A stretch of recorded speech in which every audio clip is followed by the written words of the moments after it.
పూర్తి వివరాలకు చదవండి రేపటి అక్షర శిల్పం దినపత్రికలో.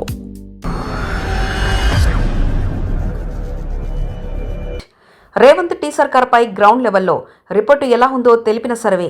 హామీలు అమలు చేశామని చెప్పుకుంటున్నా ప్రజల్లో మాత్రం పెద్దగా అనుకూలత లేదా?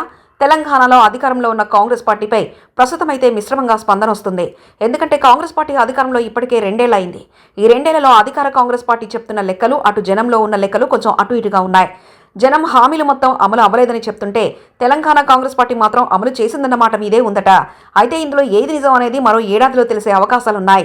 ఇక 2 ఏళ్లలో తెలంగాణ కాంగ్రెస్ పార్టీ ఏం చేసిందనే విషయం మీద గ్రౌండ్ లెవెల్లో కొన్ని సంస్థలు సర్వేలు చేశాయి. ఆ సర్వేల ప్రకారం చూస్తే ఎక్కడ కూడా కాంగ్రెస్ పార్టీ చెప్పిన కొన్ని హామీలు అమలుగా కనిపించట్లేదంట. కాంగ్రెస్ ప్రభుత్వం అధికారంలోకి వచ్చి 2 ఏళ్లు అవుతుంది. అయితే ఇచ్చిన హామీలు ఎంత మేరకు అమలు చేసిందన్న దానిపై కేవలం ఉప ఎన్నికల ఫలితాల ఆధారంగా చూడలేం. ప్రజల్లో నెలకొన్న అసంతృప్తి సాధారణ ఎన్నికల సమయానికి బయటపడుతుంది. 2 ఏళ్లలో 6 గ్యారెంటీలను అమలు చేశామని చెప్పుకుంటున్నా ప్రజల్లో మాత్రం పెద్దగా అనుకూలత ప్రభుత్వం పట్ల లేకపోవడం విశేషం. ముఖ్యమంత్రి రేవంత్ రెడ్డి పదే పదే కాంగ్రెస్ మరో 10 ఏళ్ల పాటు అధికారంలో ఉంటుందని చెప్తున్నారు. తానే ముఖ్యమంత్రిని కూడా ప్రకటించుకున్నారు. కానీ 1995 నుంచి నాటి ఉమ్మడి ఆంధ్రప్రదేశ్లో 2014 తర్వాత విభజన జరిగిన తెలంగాణలో 2 సార్లు ఒకే ప్రభుత్వం ఏర్పాటై ఉండవచ్చు. మహిళలు రైతుల్లో అసంతృప్తి ఉంది.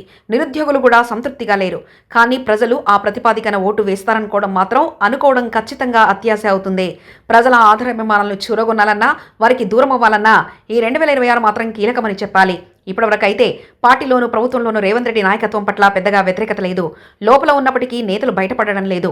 అయితే 2026 పార్టీ పరంగా కూడా రేవంత్ రెడ్డి కొన్ని ఇబ్బందులు ఎదుర్కొనే అవకాశాలున్నాయని అంచనాలు వినిపిస్తున్నాయి. మరొక వైపు సంక్షేమ పథకాలను వివిధ కారణాలతో అందరికీ అందించలేకపోతున్నారు. గతంలో మాదిరిగా అవినీతి ఆరోపణలు పెద్దగా కనిపించపోయినప్పటికీ పాలనలో అసంతృప్తి మాత్రం స్పష్టంగా కనబడుతుందన్న విశ్లేషణలు వెలువడుతున్నాయి. మరొక వైపు సెంటిమెంటుతో ప్రత్యర్థులు ఎన్నికల బరిలోకి దిగే అవకాశం ఉంది. ఈసారి బీసీల ఓటు బ్యాంకు ఏ పార్టీ గెలుపునకైనా కీలకంగా మారనుండడంతో 2026లో రేవంత్ సర్కార్ తీసుకునే ప్రతి నిర్ణయం ఎన్నికల ఫలితాలపై ప్రతిబింబించక మానదు. అలాగే ఎన్నికల సందర్భంగా ఇచ్చిన హామీలో మిగిలిపోయిన వాటిని కూడా ఏడాది అమలు చేయాల్సి ఉంటుంది. లేకపోతే పార్టీకి నష్టం చేకూరే అవకాశం ఉంటుందన్న అంచనాలు వినిపిస్తున్నాయి.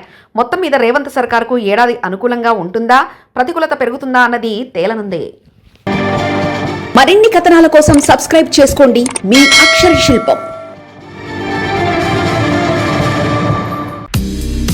పూర్తి వివరాలకు చదవండి రేపటి అక్షర శిల్పం దినపత్రికలో.